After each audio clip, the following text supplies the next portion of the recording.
ಯುದ್ಧದ ಎಫೆಕ್ಟ್ ಈಗ ಸಾಕಷ್ಟು ಇಂಡಸ್ಟ್ರಿಗಳನ್ನು ತಲ್ಲಣಗೊಳಿಸಿದೆ. ಸಾಕಷ್ಟು ಹೋಟ್ಲುಗಳಲ್ಲಿ ಮೆನು ಬದಲಾವಣೆ ಆದರೆ ಸಾಕಷ್ಟು ಹೋಟ್ಲುಗಳು ಬಂದಾಗಿದೆ. ಬೇರೆ ಬೇರೆ ಇಂಡಸ್ಟ್ರಿಗಳಿಗೂ ಕೂಡ ಇದು ಚೈನ್ ಲಿಂಕ್ ತರ ತಟ್ತಾ ಇದೆ. ಹಾಗಾದ್ರೆ ಇದರ ಎಫೆಕ್ಟ್ ಈಗ ಸದ್ಯಕ್ಕೆ ಕೋಳಿ ಮೊಟ್ಟೆಗಳಿಗೂ ಕೂಡ ತಟ್ಟಿರುವಂಥದ್ದು. ಈಗಾಗಲೇ ನಾವು ನೋಡ್ತಾ ಇದ್ದೀವಿ, ಹೋಟೆಲಲ್ಲಿ ನಾನ್ ವೆಜ್ ಹೋಟ್ಲುಗಳಲ್ಲಿ ಸಾಕಷ್ಟು ಮೆನುಗಳು ಕೂಡ ಬದಲಾವಣೆ ಆಗಿದೆ. ಇದರ ಬದಲಾವಣೆ ಎಗ್ ಮಾರುಕಟ್ಟೆಗೂ ಕೂಡ ತಟ್ಟಿರುವಂಥದ್ದು. ಹಾಗಾದ್ರೆ ಕರ್ನಾಟಕ ಪೌಲ್ಟ್ರಿ ಟ್ರೇಡರ್ಸ್ ಅಸೋಸಿಯೇಷನ್ ಅಧ್ಯಕ್ಷ ನಾಗರಾಜ್ ಅವರಿದ್ದಾರೆ.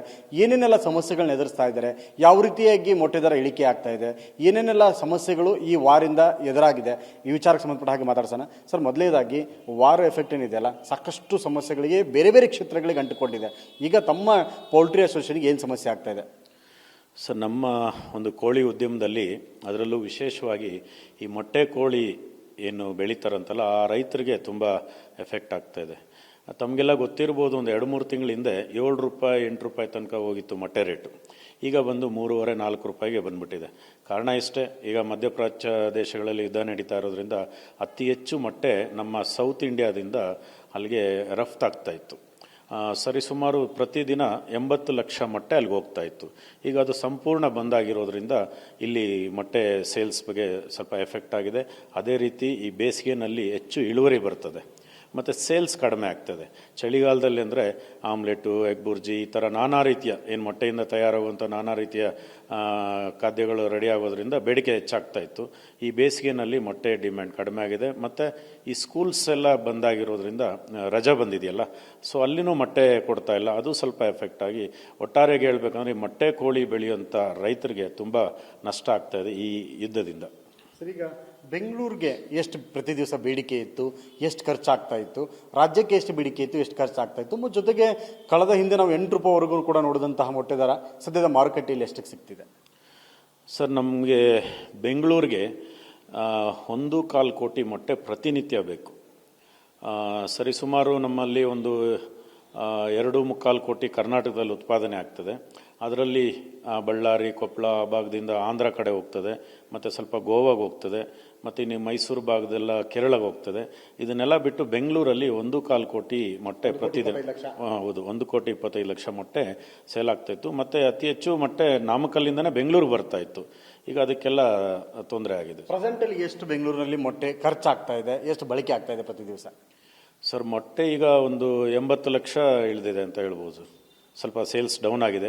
ಆ ಸೇಲ್ಸ್ ಡೌನ್ ಆಗಲಿಕ್ಕೆ ಇನ್ನೊಂದು ಕಾರಣ ಅಂದರೆ ಇಲ್ಲಿ ಹೋಟೆಲ್ಸ್ ಬಂದಾಗಿರೋದ್ರಿಂದ ಅನೇಕ, ತಮಗೆಲ್ಲ ಗೊತ್ತಿರ್ಬೋದು, ಎಗ್ ಫ್ರೈಡ್ ರೈಸ್ ಗಾಡಿಗಳು, ಆಮ್ಲೆಟ್ ಹಾಕೋರಂತೂ ಇಂಥವೆಲ್ಲ ಬಂದಾಗ್ಬಿಟ್ಟಿದೆ. ಸೊ ಹಾಗಾಗಿ ತುಂಬ ಎಫೆಕ್ಟ್ ಆಗ್ತಾ ಇದೆ.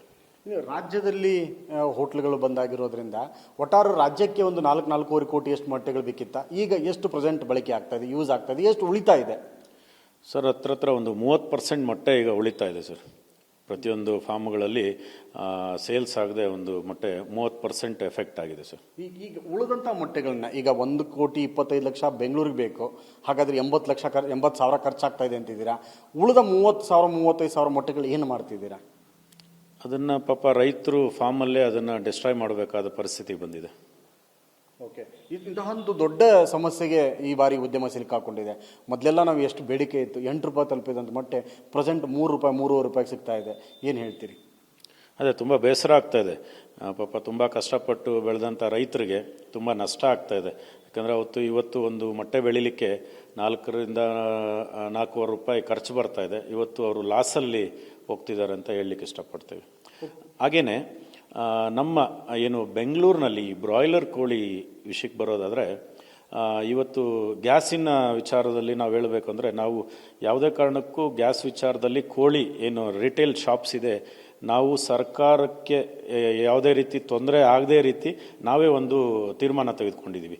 ತಮಗೆಲ್ಲ ಗೊತ್ತಿರ್ಬೋದು, ಇವತ್ತು ಫೆದರ್ ಔಟ್ ಮಾಡಲಿಕ್ಕೆ ಸಿಲಿಂಡರ್ ಕಂಪಲ್ಸರಿ ಬೇಕೇ ಬೇಕು. ಕೋಳಿ ಪುಕ್ಕ ತೆಗಿಬೇಕು ಅಂದರೆ ಬಿಸಿನೀರಲ್ಲಿ ಹತ್ತಬೇಕು ಮತ್ತು ಅದನ್ನು ಬರ್ನ್ ಮಾಡಬೇಕು. ಹಾಗಾಗಿ ನಾವು ನಮ್ಮ ಅಸೋಸಿಯೇಷನ್ ವತಿಯಿಂದ ನಮ್ಮೆಲ್ಲ ಹೋಲ್ಸೇಲ್ ರಿಟೇಲ್ ಶಾಪ್ಸ್ಗೆ ಒಂದು ಮನವಿನ ಮಾಡ್ಕೊಂಡಿದ್ದೀವಿ.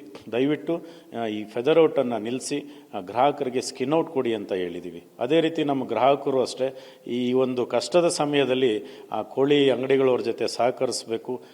ಏನು ಸ್ಕಿನ್ ಔಟ್, ಫೆದರ್ ಔಟ್ ಬದಲಾಗಿ ಸ್ಕಿನ್ ಔಟ್ ಕೋಳಿನೇ ತೊಗೊಂಡೋಗಿ ಇಂಥ ಒಂದು ಪರಿಸ್ಥಿತಿಯಲ್ಲಿ ಹೆಲ್ಪ್ ಮಾಡಿ, ಕೋಳಿ ಅಂಗಡಿಯವ್ರಿಗೂ ಹೆಲ್ಪ್ ಆದಾಗುತ್ತೆ, ಇದರಿಂದ ಒಂದು ಸರ್ಕಾರಕ್ಕೂ ಸಹಾಯ ಆದಂಗಾಗುತ್ತೆ ಅಂತ ನಮ್ಮ ಒಂದು ಆಶಯ. ಇನ್ನೊಂದು ಲಾಸ್ಟ್ ವಿಚಾರ, ಪ್ರತಿ ದಿವಸ ರಾಜ್ಯದಿಂದ ಬೆಂಗಳೂರಿಂದ ಆಗಲಿ ಅಥವಾ ನಮ್ಮ ಕಡೆಯಿಂದ ಎಷ್ಟು ಗಲ್ಫ್ ಕಂಟ್ರೀಸ್ಗಳಿಗೆ ಮೊಟ್ಟೆಗಳು ಸರಬರಾಜು ಆಗ್ತಿತ್ತು, ಈಗ ಎಷ್ಟು ಇಳಿದಿದೆ? ಇದು ಜೀರೋ ಆಗ್ಬಿಟ್ಟಿದೆ ಕಂಪ್ಲೀಟ್ಲಿ? ಸರ್, ಮೊಟ್ಟೆ ರಫ್ತು ಬಂದು ಮೊದಲೇ ಹೇಳಿದೆ, ನಾಮಕ್ಕಲ್ಲಿಂದ ಪ್ರತಿನಿತ್ಯ 80 ಲಕ್ಷ ಮೊಟ್ಟೆ ಹೋಗ್ತಾ ಇತ್ತು ಗಲ್ಫ್ ರಾಷ್ಟ್ರಗಳಿಗೆ. ಈಗ ಅದು ಟೋಟಲಿ ಝೀರೋ, ಏನು ಹೋಗ್ತಾ ಇಲ್ಲ, ಎಲ್ಲ ನಿಂತಿದೆ ಸರ್. ಓಕೆ, ಹಾಗಾದ್ರೆ ಈಗ ಈ ಸ್ಥಿತಿ ಎಷ್ಟು ಸಮಸ್ಯೆ ಎದುರಾಗಿದೆ? ಸರ್ಕಾರಕ್ಕೆ ಏನಾದರೂ ಮನವಿ ಮಾಡ್ತಿದ್ದೀರಾ? ಸರ್ಕಾರಕ್ಕೆ ಮುಂದಿನ ದಿನಗಳಲ್ಲಿ ಎಲ್ಲ ಪಶುಸಂಗೋಪನಾ ಇಲಾಖೆಗೆ ಆ ಕೋಳಿ ಬೆಳೆಯುವಂಥ ರೈತರು ಒಂದು ಸಂಘ ಇದೆ, ಅದರ ಮುಖಾಂತರ ಒಂದು ಮನವಿ ಮಾಡುವಂಥ ಒಂದು ಆಲೋಚನೆ ಇದೆ ಸರ್. Thank you. ಇದು ಸದ್ಯಕ್ಕೆ ಪೋಲ್ಟ್ರಿ ಅಸೋಸಿಯೇಷನ್ ಅವ್ರದ್ದು ಅಭಿಪ್ರಾಯ. ನೀವು ನೋಡ್ಬೋದು, 1,25,00,000 ಪ್ರತಿ ದಿವಸ ರಾಜಧಾನಿ ಬೆಂಗಳೂರಲ್ಲಿ ಖರ್ಚಾಗ್ತದೆ ಅಂತ ಮೊಟ್ಟೆಗಳ ಸಂಖ್ಯೆ 80,000 ಇಳಿದಿದೆ. ಅಂದರೆ 30, 35, 40 ಮೊಟ್ಟೆಗಳು ವೇಸ್ಟ್ ಆಗ್ತಾ ಇದೆ. ಇದು ನೇರವಾಗಿ ರೈತರಿಗೆ, ಈ ಪೋಲ್ಟ್ರಿ ಅಸೋಸಿಯೇಷನ್ದವರಿಗೆ ಮತ್ತು ಉದ್ಯಮಕ್ಕೆ ದೊಡ್ಡ ಆರ್ಥಿಕ ನಷ್ಟ.